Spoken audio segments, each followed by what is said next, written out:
Hi, this is Bill DeWeese with Long Strange Journey, and I'm coming to you from beautiful Palm Harbor, Florida, and I'm deep up in Sutherland Bayou on this fantastic February Saturday, and I'm bringing you a video that I've called the Hitchhiker's Guide to Inshore Fishing with the GPS integrated spot lock trolling motor. This is a long video title, but it's actually an important one. This device, this GPS spot lock trolling motor, has been a game changer in an industry in which the word game changer is used way too much. I think if you ask any captain to list their top 3 things that have really changed the way they fish, and they have one of these, they're going to list it in the top 3. But it means different things to different people. If you're predominantly an offshore fisherman, it's probably mostly about anchor elimination. And if you are fishing and jigging for fluke in the Northeast, and you go out on a day when the wind and the tide and the wave action is just all wrong, you can use one of these things to craft a synthetic drift that is the perfect drift, even though the conditions that would give you a drift naturally are really poor. So I'm coming at you from an inshore fisherman. I've fished inshore all my life in Florida. I have fished for the last 4 years with a spot lock trolling motor. And if I were asked what are the 2 most important things that differentiates inshore fishing from other modes of fishing, I would boil it down to 2 things. One, shallow water fishing. I'm fishing about 90% of my time in water that is 10 foot deep or less. And overwhelmingly, the majority of the time that I'm casting at fish, I'm fishing in 5 feet or less. So that is a distinctive difference than obviously offshore fishing. And the second part of this equation is because we're after these types of fish, snook, redfish, trout, tarpon, all of these fish in really shallow water, it is extraordinarily important that we focus on stealth and maintaining a stealthy approach. If you can get maneuverability and stealth in shallow water, you can master inshore fishing. If you do not focus on stealth and maneuverability in shallow water, you're probably missing a lot of fish. So without further ado, I'm going to bring to you 5 tips, 5 lessons learned from the School of Hard Knocks that I think will help you and has helped me put more fish in the boat with a GPS spot lock trolling motor. And now, so drum roll please. Let me introduce you to tip number 1. Tip number 1 is know your limits. In fact, I would encourage you to not just know your limits, I would encourage you to mark your limits. And that's what I've done here as a demonstration. So I've used some standard Sharpie marker, nothing big here. But I have marked 2 marks on my trolling motor shaft. Now you could do something more sophisticated with a decal, or you could do something with fingernail polish or something that's more, but for the sake of this demonstration, I've simply used a slip collar and I've marked 2 locations on the shaft. This one, I'm closest to the motor, is I'm referring to as the absolute minimum. This is important. Absolute minimum is the lowest depth I can run, the shallowest depth I can run the trolling motor and move the hull quietly on power setting 1, 2, or 3. And I can move the hull and get somewhere without cavitation on the motor or any noise with my feet right here at the trolling motor. So this is hanging 10. This is the bare minimum, the absolute minimum. You want to find that quickly. Marking it is the best way to do it. That way you will not experience cavitation when you don't want it, and especially in this setting because you're trying to seek some of your shallowest depths. Now what is this line? I call this the maximum minimum. This is the maximum minimum. This is the setting that I can go to immediately, and I will be able to run my trolling motor in the shallowest water, but I can walk all over my boat. I can walk all the way to the back, and my boat has a poling platform. So actually, in that setting, I can get all the way up on my poling platform, and of course your boat is going to have a rock to it, when you go to the back, and it's going to lift the bow, and this is going to be at my maximum minimum. This is the shallowest setting where I can walk all around the boat, get up on the poling platform, and I'm not going to experience any cavitation. We want this to be the quietest thing possible, and we want to be able to move the hull, so it's sometimes safer to run it a little higher. And then if your skeg does touch, you've got some room to get out. It's kind of like having a four-wheel drive vehicle. You don't put four-wheel drive on when you go into the woods. You put the four-wheel drive on after you're stuck and having difficulty. Because if you go in guns a-blazing with four-wheel drive on, or if you go in minimum and then all of a sudden the tide is falling, you could get wedged. So you don't want to do that. So know your limits, mark your limits. You can do something more sophisticated, but know what your limits are on after your trolling motor's been installed. Now, that doesn't mean you can't run it up here, right? If I'm grouper snapper fishing and I'm spot locking as anchor elimination, I'm going to go all the way up, right? No big deal. But these are the things we need to know for inshore fishing so that we can be as stealthy as possible in the shallowest possible mode that our boat can go. And so that's what they are for my boat, and I encourage you to mark them for your boat. All right, on to tip number 2. Tip number 2 is a tip that I call transition through low. If you are in a transitional mode of fishing, let's say you're hunting for fish, or you're hunting for activity, or you're hunting for structure in shallow water, you will be coming in and out of spot lock, in and out of heading lock, in and out of drifting, and then using your trolling motor. And what you want to do in this case is to transition from one to another, build a habit of going to low power between these two. So if I'm going along and I hit the stop button, and I've done this at around 1 mile an hour, and I'm drifting and I'm looking for bait activity, I'm looking for fish, I'm looking for good points and cuts, and I want to move on, if I hit the button now, it's going to take off, it's going to make a lot of noise. That noise is very much what we want to eliminate. So when you come to a stop, just in my case, I'm using the motor guide, and so I've got a down button and an up button for power, and if I go down to the furthest, I get an audible beep. You might have an LCD display on your unit, and what this does is this allows me to have it in on mode, and then I can bring the power back up quietly. It's a habit you have to build. So if I'm off and I go all the way down, so when I transition between drifting and trolling, or spot lock and off and on spot lock as I let the wind drift me back, then I want to transition through low, so that I can actually control the noise that's emitted from my motor when I get back to fishing. All right, now we're moving right along to tip number 3. Tip number 3 is plan your stops. And I'm going to start this out by demonstrating a really, really grotesquely bad stop. And so what I'm doing is I'm moving along. You can see here I'm doing about 2 miles an hour, and I'm going to say, hey, cool, I see some fish. I'm going to cast at that fish. I should stop and spot lock. This is going to be a disaster, because what you've done is you've told the trolling motor, keep me at this exact location. Don't let me leave this location. But we have a huge amount of inertia and momentum in the boat. Now, I have done something here that is grotesque, and that's an exaggeration, but this was happening for me all the time. And it's because I wasn't recognizing that there is momentum in the boat that impacts your spot lock maneuver that you're doing. And so this is very similar to transition through low, but it's so different. Really plan your stops. Think of your spot lock as like you're approaching a dock. When you approach a dock, you're very careful to where your bow is going to be, and when to put reverse, and when to turn your helm so that you can drop the rear right up against the dock. You plan it all out. I would encourage you to plan your stops. For example, in addition to low noise, right? So turn off your motor if you have a heading and a speed and some inertia.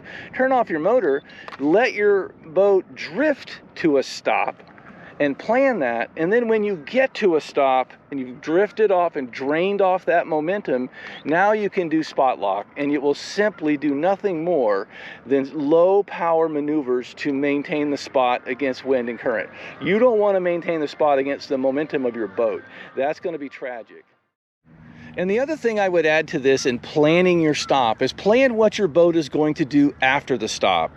Now, I don't know that you can see from here, but what happened is my boat, because I was traveling with the wind, and that's the predominant movement today is the wind.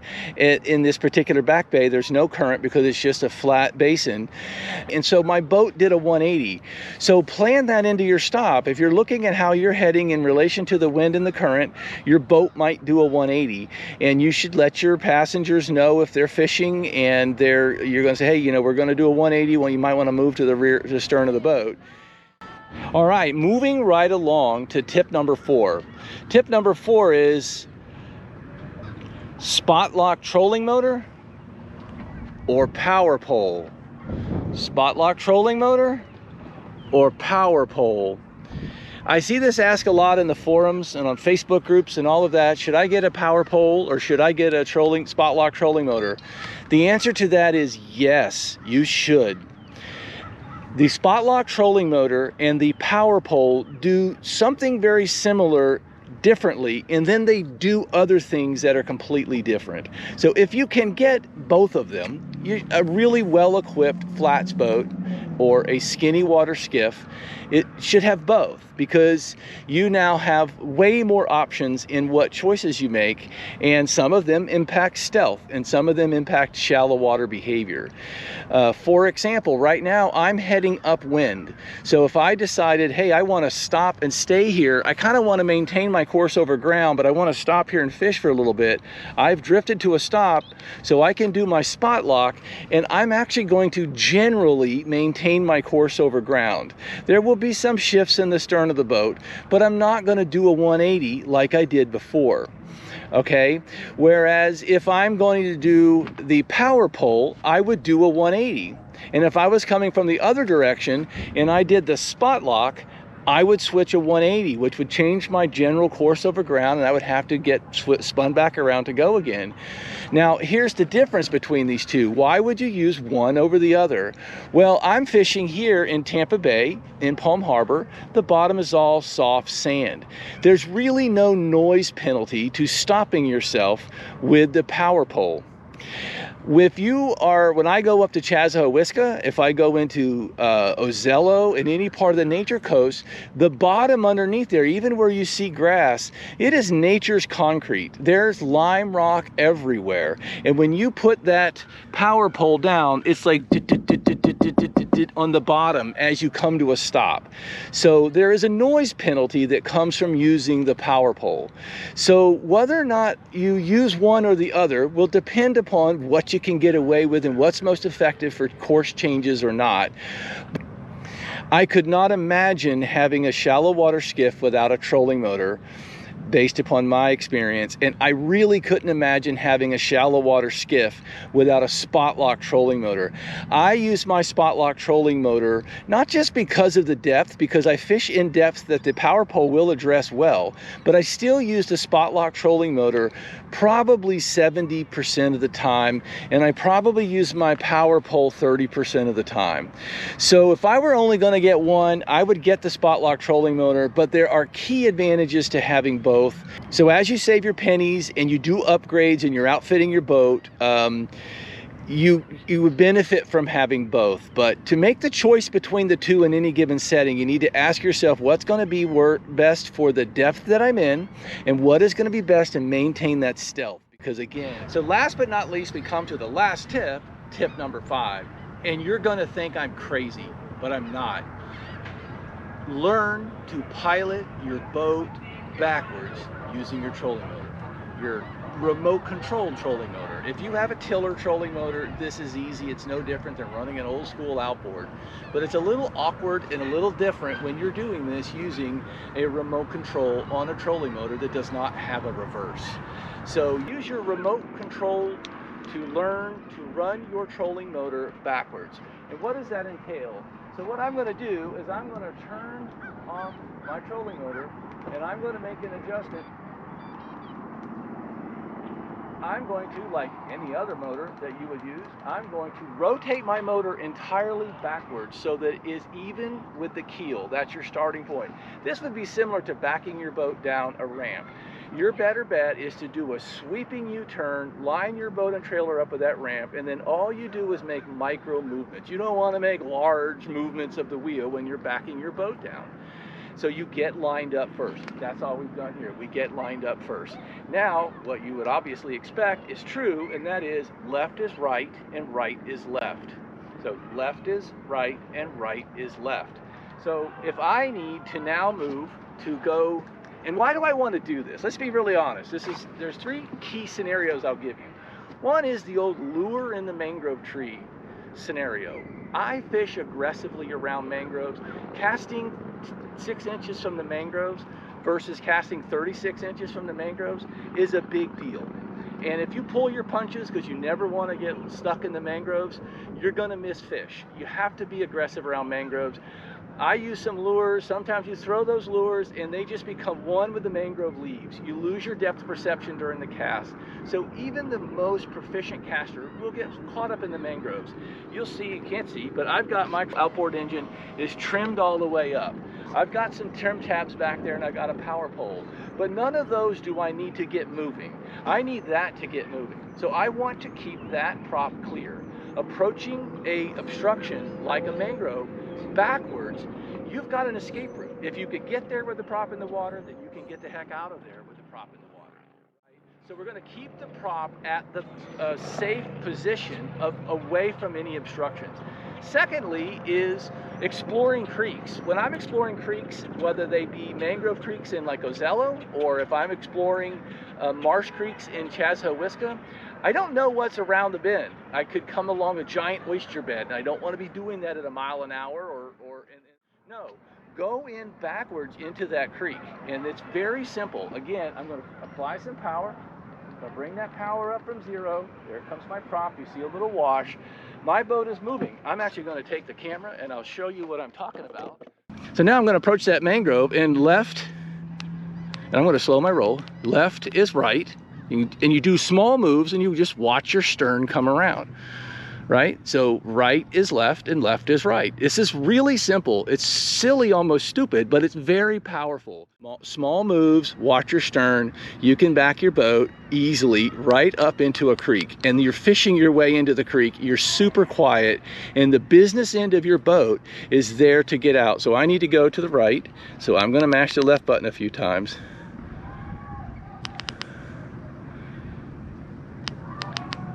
All right, there's the swing. We're starting to swing. See, and then also, if I see some kind of threat or I run out to the end of this little cove, I can simply run it out and I can hit the stop button, drift to a stop, and I can hit the spot lock and I can stay here. Now, the other thing I'll say, which is not really about keeping your prop clear, but I do this a lot, especially when I'm solo. You see that poling platform? That's not just a poling platform. It's an excellent half-tower casting platform.